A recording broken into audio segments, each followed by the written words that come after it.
মহান আল্লাহ তাআলার অশেষ রহমতে আমাদের মেটাল অফিস, আমরা টেলিকম যোদ্ধা, দেখেন আমাদের কি অবস্থা। অফিসে এমন পানি হচ্ছে বলার মতন না। কাজে আমরা খুবই কষ্টে আছি।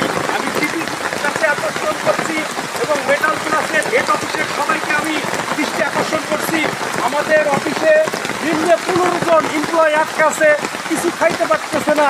হ্যাঁ, আমি শুকনো খাবারের ব্যবস্থা করতে বলতেছি এবং দেখেন একটু এদিকে তাকালেই দেখেন কি অবস্থা।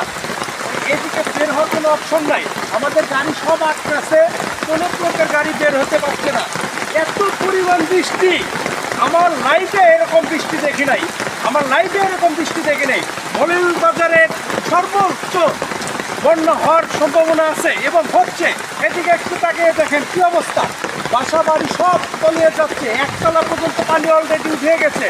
কাজে আমি কিছু মুরব্বীর সাথে কথা বলে দেখলাম যে সর্বোচ্চ বন্যা হয়েছে এবার এবং হইতে পারে, এবং 2022 সালে যে বন্যাটা হয়েছে তাকে অতিক্রম করে ফেলেছে অলরেডি।